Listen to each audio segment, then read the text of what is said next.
Hello and welcome. This is Manny Aragon of the Rolf Workshop Center for Structural Performance. And today is day one of my 7-day Adrenal course for those of you who signed up for the Adrenal Summit and my course material. During this course, the first 6 days, we're going to work through a series of exercises designed so that you can get into proper position on the 7th day. So it's important that you go through these day by day and practice them so that on the 7th day, you can be in the right frame of mind and right flexibility of body and also in the right balance of body to be able to make use of the 7th day. So today we're going to start with an exercise that stretches the front of the body and stimulates the back of the body, notably the adrenals. So we're going to start today with a simple yoga pose called Ustrasana or camel pose. It's an iteration of that, not the actual pose.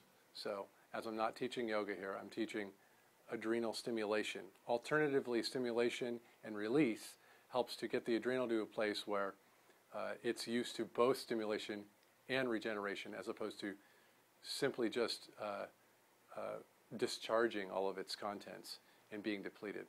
So we want to get it back into that pattern of charging and discharging so that we can get it to charge, again, like a battery, as kind of a memory, so to speak.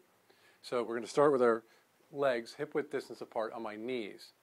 My legs, lower legs are going to be straight out behind me and my feet straight out behind me. So if I'm looking at my foot here, I can see the tops of my foot and my foot's not to the side, the outside, or the inside.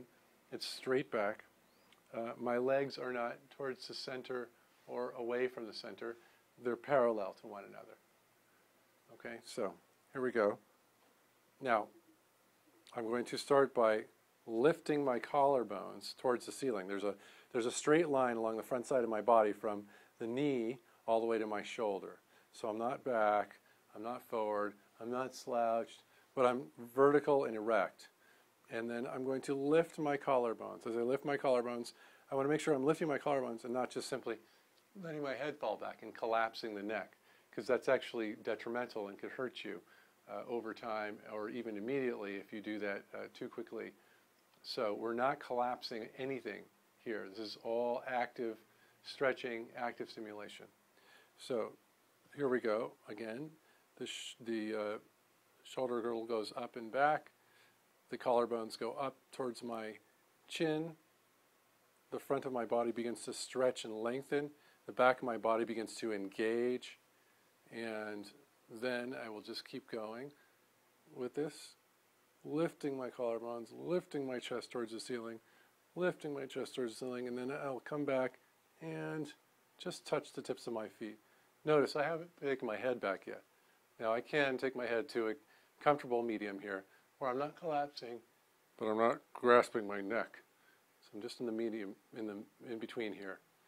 Now I'm not leaning back here, so I want to be pushing my pelvis forward to keep my front side of my body vertical as possible, down below, from the pelvis down.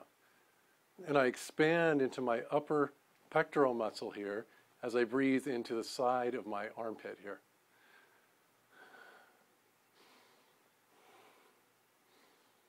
Now, if you can't get down this low, you can put your hands on the backs of your hamstrings here, on your legs or on your buttock, and support yourself that way. But the buttock should be engaged when you go into this. So it's protecting your lumbar spine, your lower back.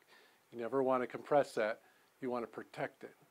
Now to come up, I'm going to squeeze my buttocks, and I'm going to press with my lower legs and come up to the vertical.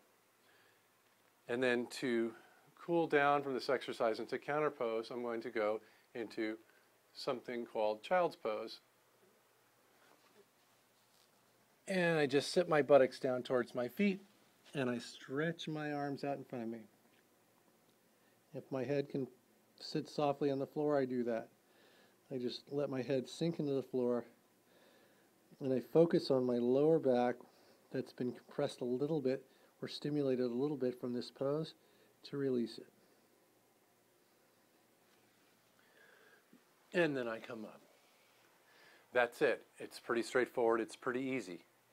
And I hope that you practice these every day, each and every exercise, so that by day 7, you can fully take advantage of what day 7 has to offer, and bring that into your regular practice on a daily basis. I'll see you tomorrow.